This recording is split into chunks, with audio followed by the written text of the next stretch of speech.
from Blackpool Unlimited, and welcome to our first podcast. It's going to be a small series of podcasts for us about business support, because that's what we do. So there'll be a few about startup businesses, there'll be a few podcasts about growth businesses. So the first one today, we're talking to Ged Mills from Content Creators in Blackpool. And we're talking to Ged because you've started your own business. You talked to us about it a little bit. So we just want to ask you some questions around that and how you found the help and what worked and maybe what didn't. Who knows? Okay. So, shall we crack on? Yeah, you ask away and I will answer as honestly as I can. Okay. So if we start at the beginning, okay, how did you find us?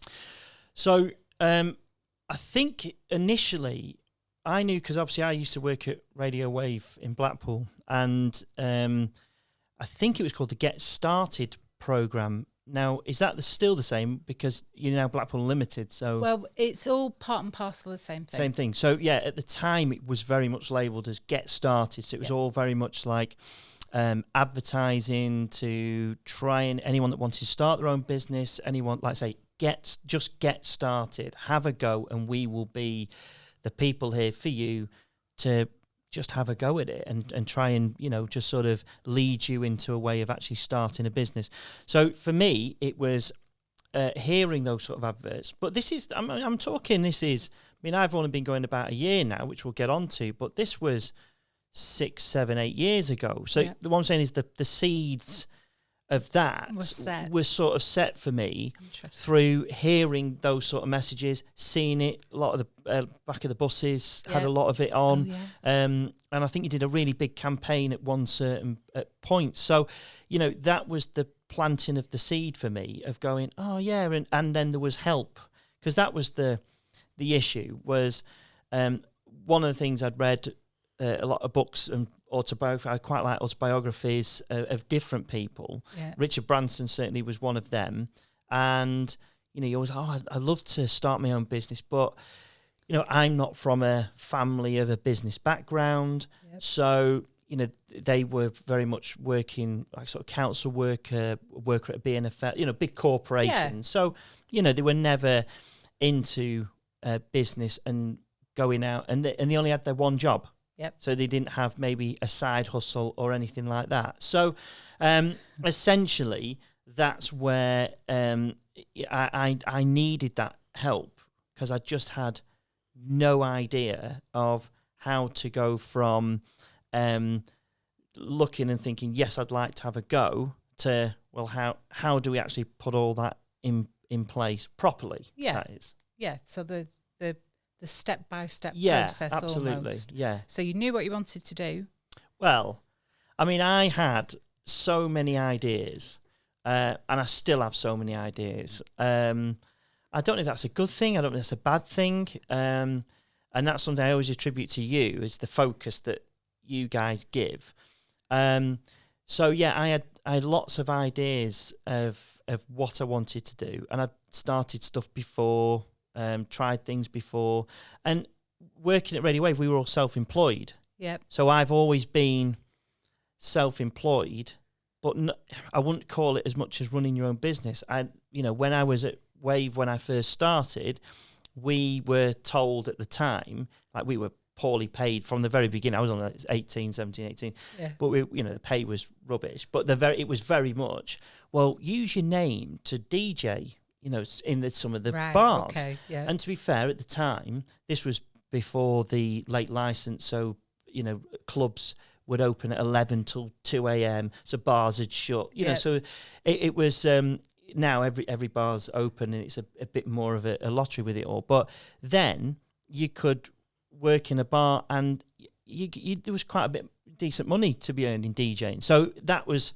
how you could earn that extra bit of money. So you were encouraged as a self-employed to go and do more self-employed to do more work. In kind of the work that you're doing. So I was doing DJing, obviously I was a radio DJ, but then to DJ, like in a club or a bar, and doing that. So it was in the same field.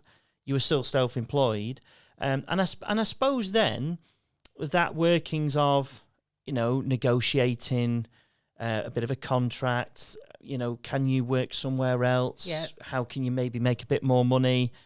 I suppose that from 18, 19, Yep. and I didn't realise it, but from that age, by default, things you were starting to, in business types, was starting to move on. But I didn't know anything I didn't think that was happening. So I'm intrigued a little bit Go on. So you were doing your radio wave stuff. Yeah. So did you feel like you had to go and sell yourself when you were touting for DJ work? Were you having to...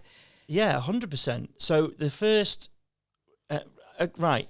So when I went working at Radio Wave, at the time I was glass collecting at the social club for BNFL where my dad worked. Right. So, and at the time, how I first started a bit of DJing and the radio side of things was the drummer and the organist. They used to have a live drummer and organist. They were paid equity rates, so there were set fees, and they were well paid. Yeah.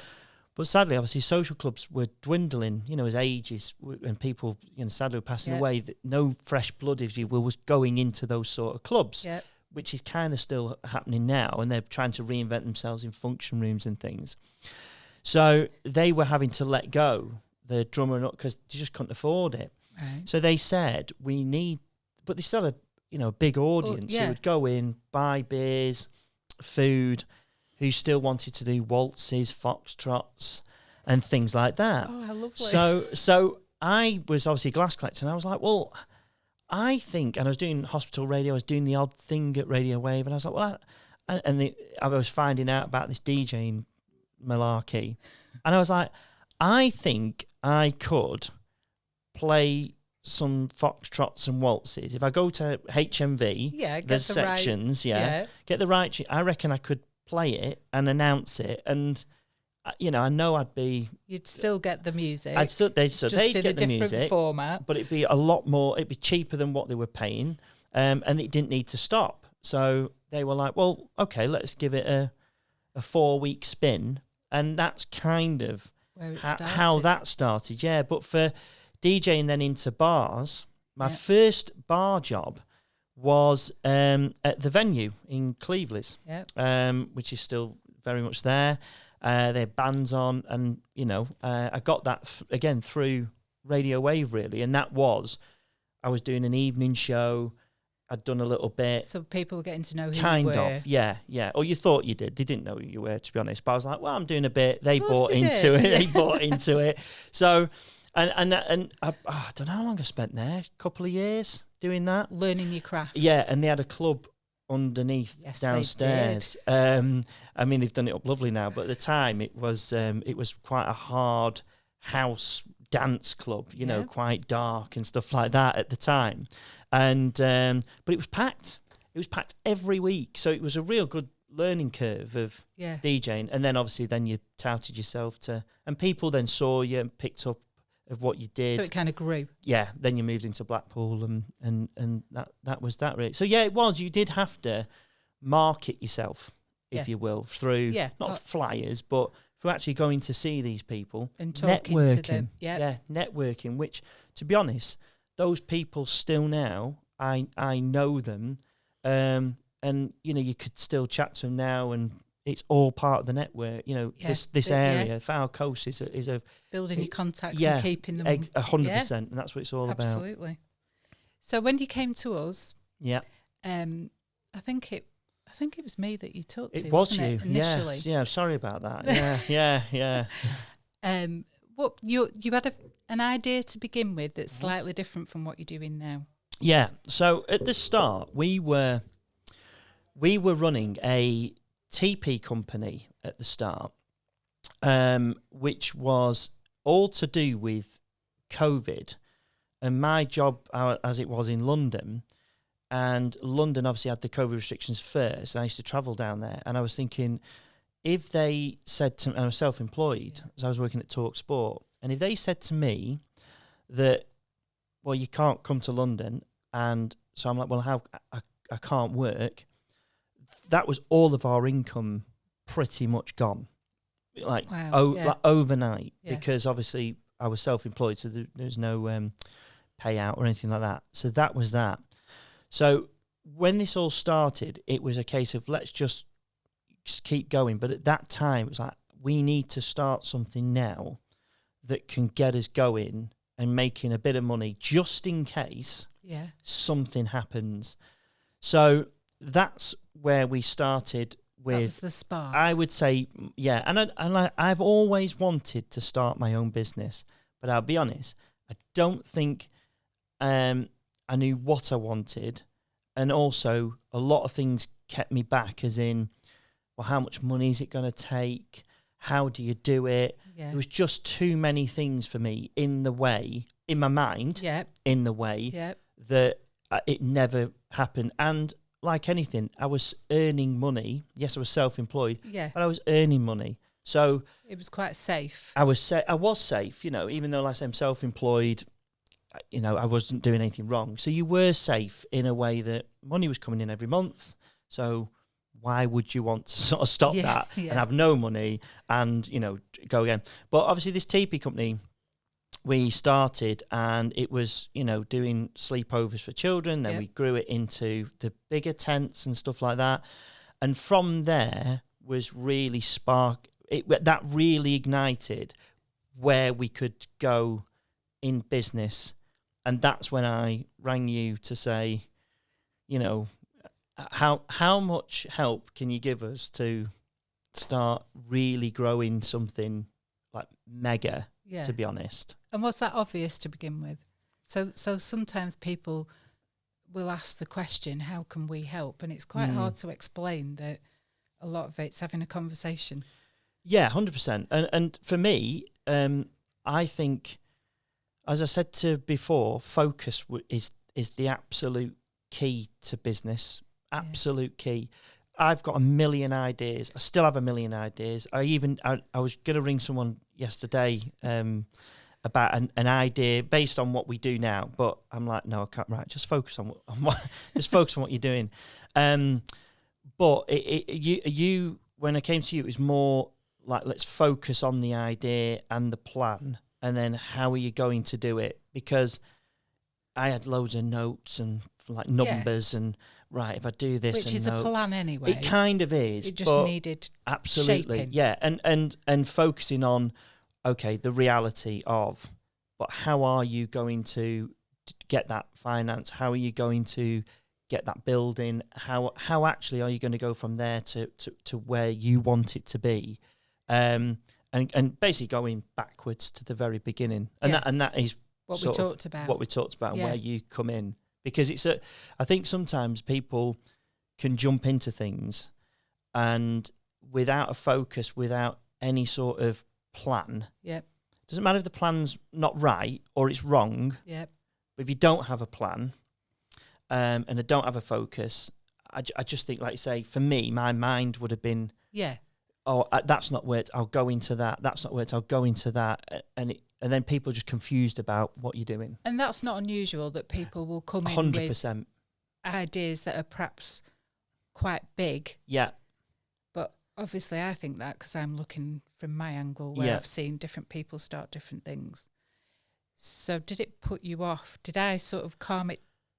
I can't quite remember how Did you calm it down? No. And that's what I liked about it. Right.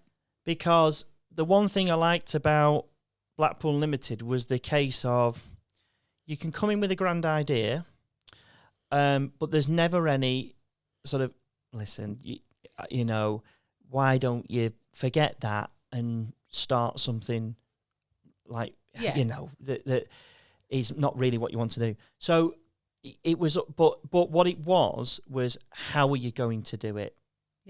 And essentially getting me to think, well, how do I get to that stage then? Because obviously what I was thinking of, which we'll get to, possibly was going to cost me 10 million quid. Then you were like, well... Which I was already thinking, wow, I love it. But we were only giving 25 grand out or whatever. But how was I going to do that? And in what steps was that going to take?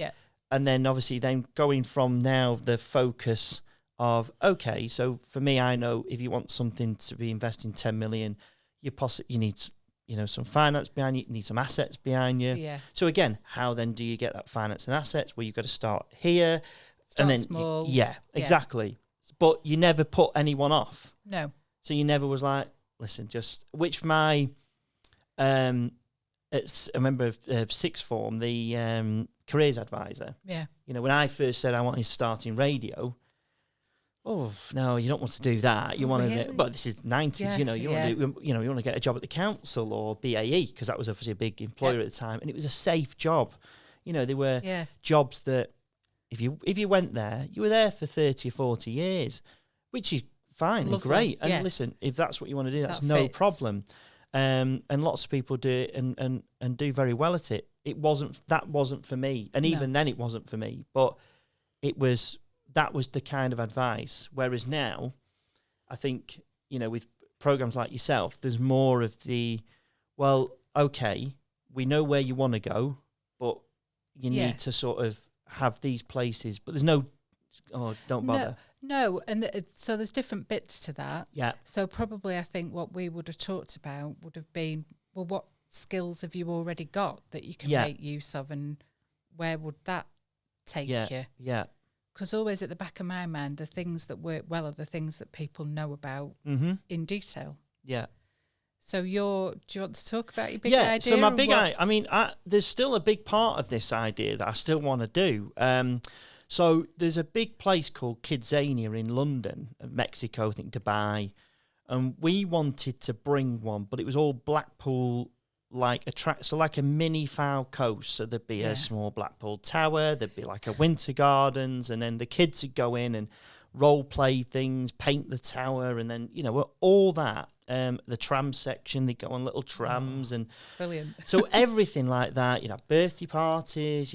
People go in for the day. It'd be a real tourist attraction. Right in central Blackpool, be a real tourist attraction. So that was the plan. And then my grand plan, I've always wanted to own the Metropole Hotel, and I still want to own the Metropole Hotel. For me, it's the only hotel on that side of the prom. Yeah. And I was thinking, imagine the views, the spa, the bar, the cocktail, the restaurant. Yeah. I just think it could be the best hotel in the UK by far. But anyway, that's to come. So we know, because you said, well, you possibly need 500 million for that, So, so we have to go back even more. But that's still the grand plan. And I still would love to do that. But when we were talking about that idea and how we were going to do it, because I wanted to link it, because we set up the TP stuff when that was kids. Yep. I'd done kids entertainment with the DJing stuff. Yeah. So I knew how that all worked, so skills-wise. I could interact with kids quite easily, they don't annoy me, so, and that's a big thing, people that maybe go to me. You've got to be realistic. Yeah, and they've said to me before, they go, kids entertainment, there's loads of money in that. I'm like, yes, there is, I know I've got kids, you could think, kids parties, all I want is for them to have a good time, and I'll pay for that, and lots of parents will. So you get, an entertainer who's really good at his job, will be out 3 or 4 times a day and doing very well for themselves. You've got to understand. You've got to be all right with kids. You've got to be all right with them. And I know some people that have come to me and asked me about kids entertainment. I'm like, yeah, you're not the temperament for that, But they only see it from what they could do. The end result. Yeah, and actually the reality of the job. And I think that's another big thing as well. Some people look at starting a business, but what's the reality of your day-to-day role? Yeah. And will you enjoy that? Because that's a huge thing. If you don't enjoy your job, like anything, you don't enjoy your job. Yeah. Do something else. Yeah, and you're not going to be any good at it, are you? Because you're not going to be passionate about it. So you're not going to be that bothered about it. And like you say, you might as well move on. And if it's your own business, well, what's going to motivate you to get out of bed and try and earn money? If it's just money, then that's not going to work. You've got to be passionate about what you do, and the money will come. So at what point did you twig and think, well, hang on a minute, I know all this about radio and so again, voicey stuff and all the rest of it. Podcast, video. So obviously, this is my world. Okay, so I've been involved in media, multimedia. I did master's degree in like media journalism, digital journalism. So I've done this for a long time, 20 years. where it twigged was, again, during COVID, when we were running the TP business, there was Facebook groups that we used to be in that were full of lots of other TP businesses or bell tent or big TP wedding businesses. And they all used to have the same problem. And the problem was that our business used to always come through social media because it was a very Instagrammable type business. Yeah. People loved, I mean, I know people that hired us just to take a picture, never used it, took a picture, put it on.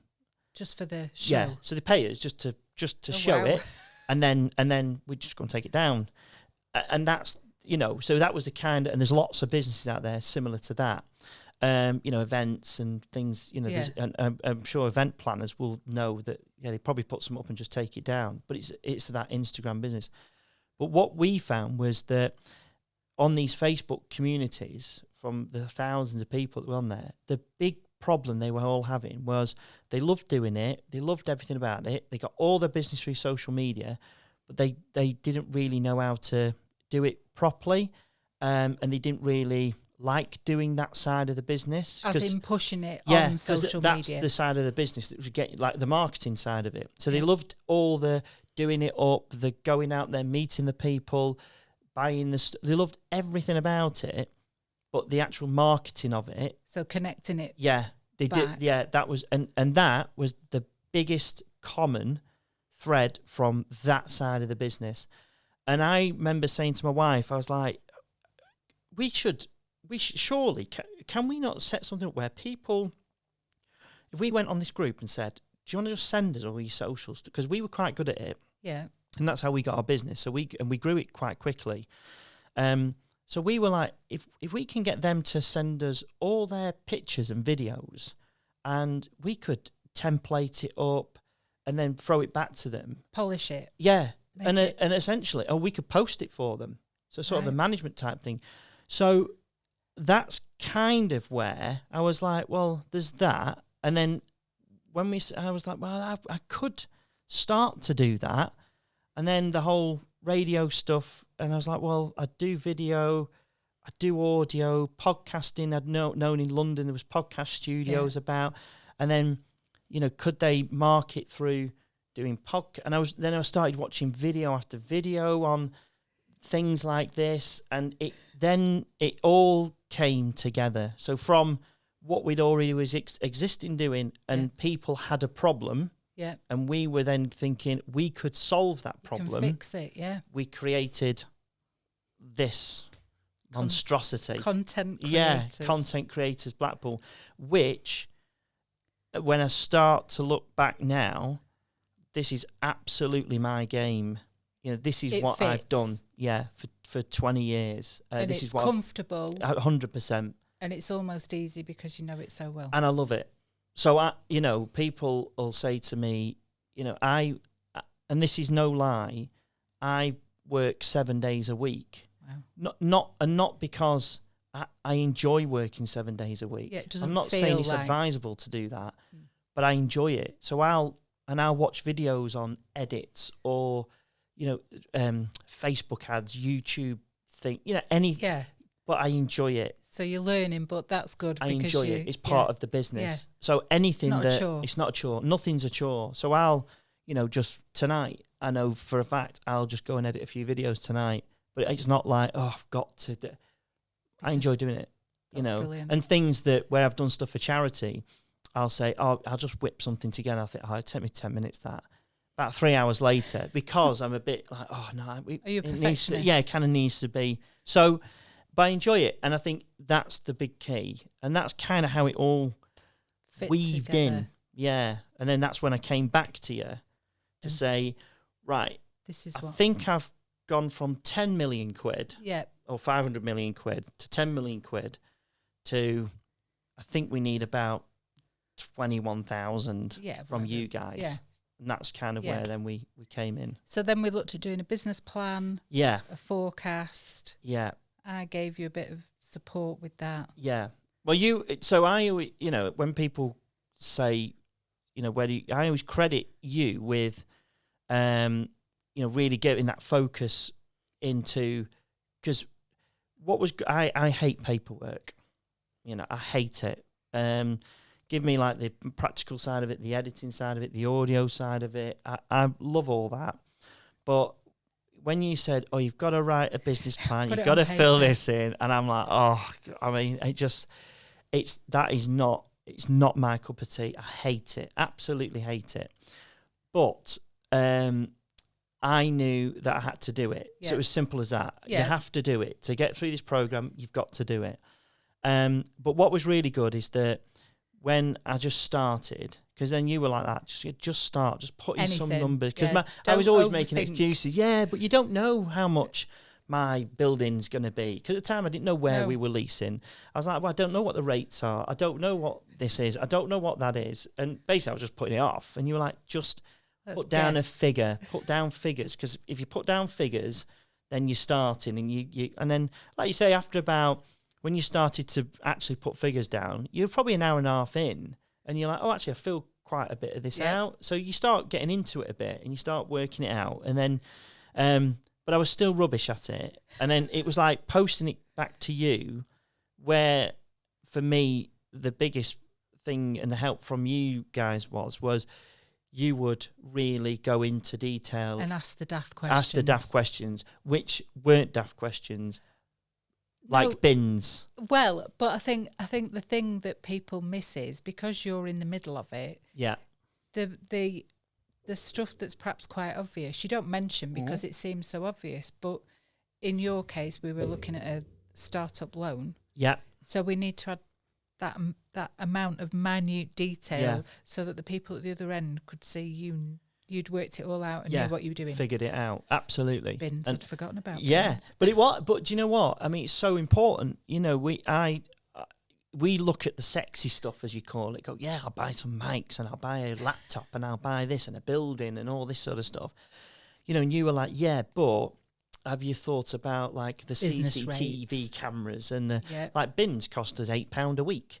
It's a cost. Yeah. You know, I didn't know that at the time. We were figuring it out, but now I'm like, yeah, that is £8 a week that cost me from the council to have, but it is those things in your insurances that you need, and different type of insurance that you need, and actually insurances when you start taking people on that need to be added. Yes. That again is an expense that you maybe wouldn't forecast at the start because you just don't know, and you're not maybe thinking that far ahead, and then it's all that sort of stuff that needed to be put down. But I'm not, and I think most people are like that. The sexy side of it is how much money we're bringing in, and potentially how much of this is going out, and it's all just the reality stuff. And then you start going, yes, but really deep down, have you thought about this? Have you thought about the other?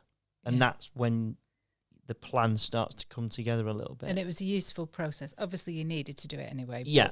A useful process to really just think about all the boring bits. A really good process, because I think I went from earning on paper on the business plan, I was earning about £200,000 a year. And I'm like, oh, Kriss, you know, we'll all go on holiday. We'll take everyone on holiday.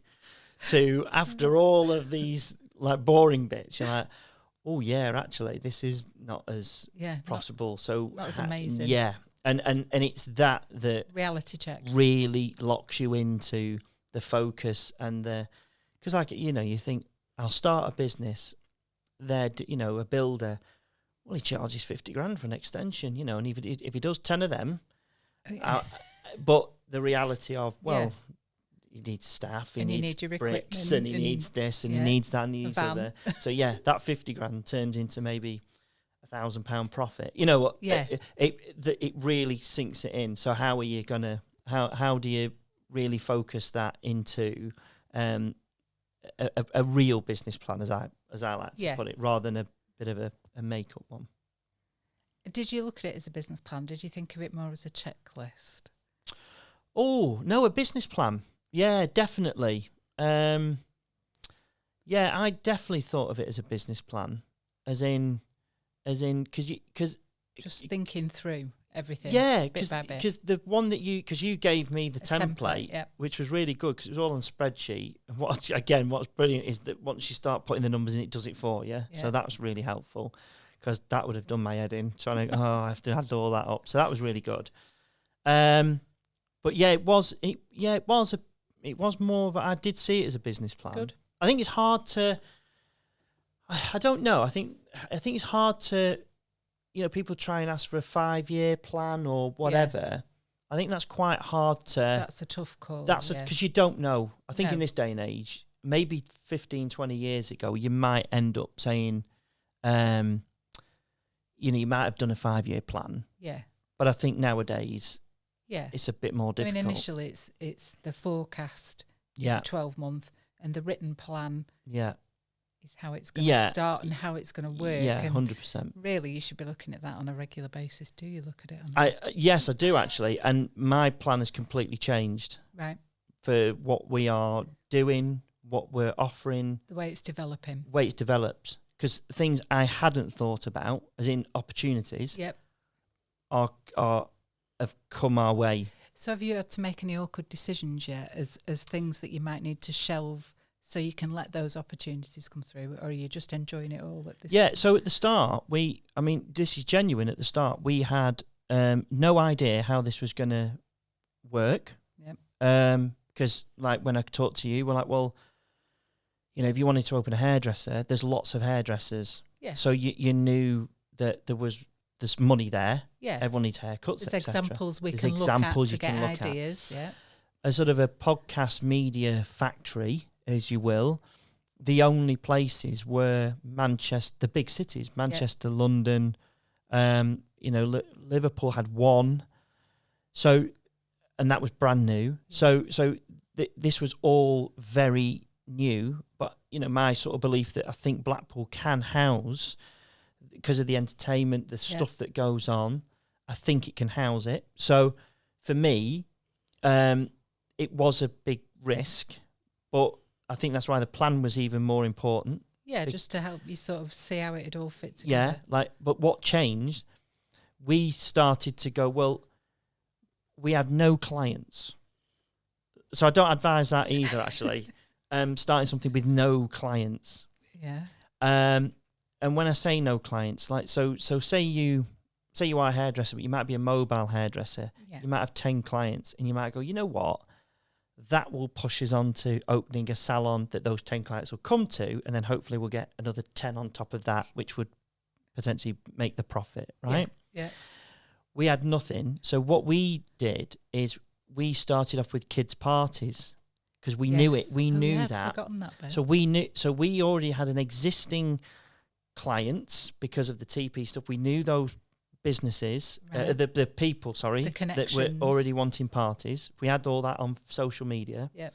So we knew we started to pay our rent, to pay our rates, pay our bills. Get going. To get going, we needed to get some money in. And I personally thought about 6 months in, this would take 6 months for me to get the podcast stuff out there to business, the video stuff out there, the marketing type things that we wanted to do out to businesses to get. Yeah. But we didn't have 6 months because we didn't have the capital because we'd spent all the money, so we thought, well, why don't we do the kids put like a content creators party where they do a bit of radio, some of the TikTok stuff, YouTube, presenting TV. Brilliant. And all that, because we'd built this studio and we knew, well, we could maybe make a bit of a, so we had to, and no one does that in the UK. At all. No one does it. So again, we couldn't copy anyone. So we had to completely make a plan up to how are we going to do a 2-hour party. But again, just because of our experience and my children's sort of entertainment stuff, and I sort of knew what I think would work. And then once we just went for it marketing wise. Again, we made the videos, we got it out there, we hit our TP stuff, but we'd sold that. Yeah. So we were allowed to market on it, but we'd sold it. Again, we used some of that capital in. Yeah. And we got some bookings, and I'll be honest, that took us through the first couple of months. But we shelved, that's the thing, we shelved the parties. Right. And the reason why is because the business stuff very quickly took off. Quicker than you thought. A lot quicker than we thought, which was great, because that's what we never wanted the parties to continue, because they were all weekends. So we never wanted that to continue, but we needed it at the very start just to get going, to see how it was going to be. So that has been shelved, and now it's all. So did it surprise you how quick the business? Yeah, 100%. Yeah, 100%. I just thought it'd be about 6 months to get people into how podcasting The idea of and it. video and YouTube can help businesses. In London, it's working. Yeah. But in a town like Blackpool, Thought it might take a while and to get the idea across. with people like, I'm not sure, and I don't people know. Have gone for it. Yeah. So was a lot quicker than what we thought. That's brilliant. Yeah. So is it going well now? Yes. We've had all I like to say, we've had a good start. Good. So we've had a good start. Loads of challenges. So loads of things that, we think, it's like you go, oh, they're definitely coming on. They're going to come on, and they don't. Right. Surprises where just someone rings you, Out the and blue. next minute It's a biggie, and you're like, well, I don't know where that's come from. And the other thing that surprised me we've been doing this as this goes out in November 22, 11 months. Yeah. What surprised us is we really, because this is our game, so we've been putting stuff out consistently all the time, and how you just like, we're getting nothing on this. But this is our business. Why are we not getting anything? Yeah, why is nobody buying? Yeah, why is nobody? And it's how long things take. Yeah. So, now we're starting to reap that consistency. It's catching up. Whereas it's not a quick fix. And we've very much realised that, but it's starting to come in, which has been good. So I'm just going to pick up on another bit. Okay. So you said about the surprises where people have come in that maybe you weren't expecting to see, or do you talk to them about how they found you, or what's in how they found us as a company? Yeah. To understand the. I don't say to them, "What do you think about us?" No. But how they came across you, or how they how they found to us. Use you, that is one thing we definitely do. I don't ask them like, what do you think? Because obviously, if they don't come back to you, you sort of know. And then you would ask the question. You say, well, it what was People it? are very polite though. They don't. They are. Giving... Yeah. True. I'm like that. I'm like, maybe just not just didn't work out. But we get a lot of ours is through word of mouth. Yeah. So, and for me, networking has been a massive thing for us. As informal networking, or just both using the contacts? Both, and definitely both.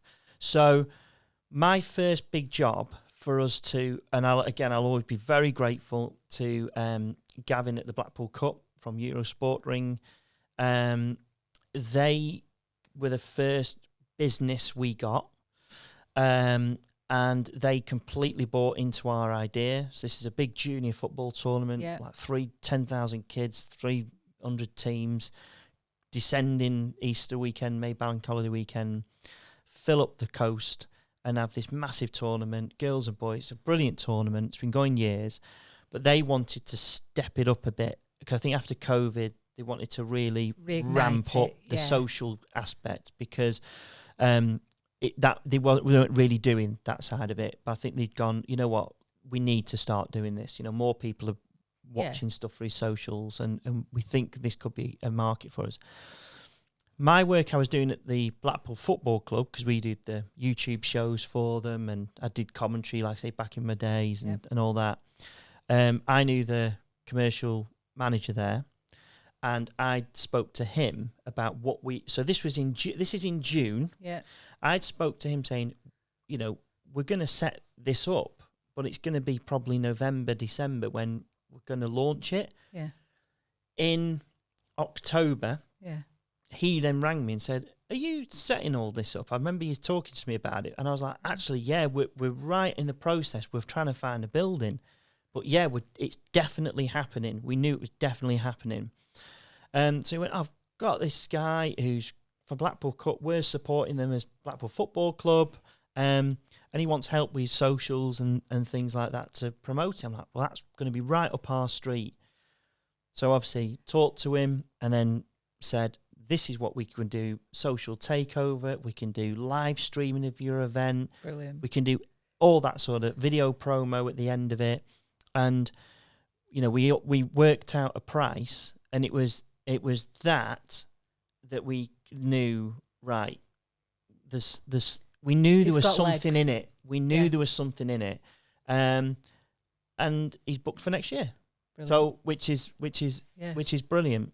A repeat customer. Which is great. And it was a great event. And like I say, we worked really hard on it. We went way above and beyond. You know, what we said we would do, we went way above and beyond.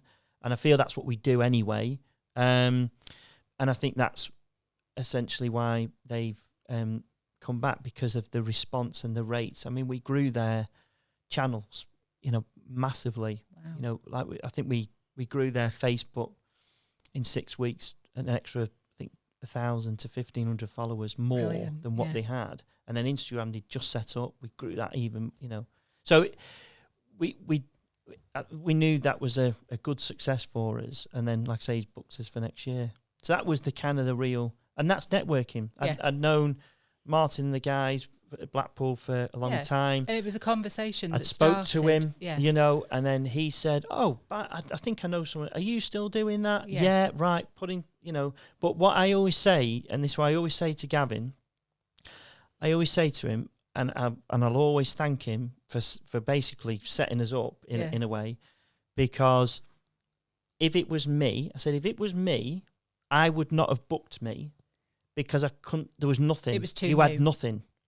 I had nothing to show him. He took that. He took a risk. Leap of faith. Yeah, and we had nothing to show, so I was like, you know, I just told you what we could do, and he went for it. And then as we started to do things, I think obviously it was good, and we were producing the numbers. But when I think of myself, thinking, well, if I'm going to hire a website guy, I always go, you got any examples of what? Yeah, what have you done? Have you got any video promos? What you get, you know, or something like that? And that's what people ask me now. And thankfully, we're like, yeah, we've got this, we've got that, we've got the other. I suppose there's always got to be a first customer. There's got to be a first customer, but it was a big one, and it was a real big one for us. So we knew that this was a goer, but it was a massive risk from him.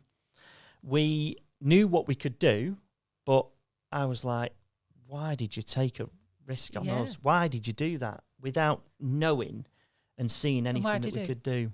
Because he liked you. He believed in me, person. I think so. Yeah. I think so. People like people. And that's Gavin all over. And we really like, you know, I like him. Yeah. I think what he does is, I don't know how he does it, by the way, but I think what he does is brilliant. And I, like our price this year, for me, has completely reflected on that bit of loyalty from him. Yeah. Do you know what I mean? Because I just feel without him, we could have really struggled at the start. Yeah. Randomly, do you think any of this has worked well after COVID? Because we all got more used to using it's got harder. And Zoom and things. Yeah, it's got harder, I think, after COVID. Right.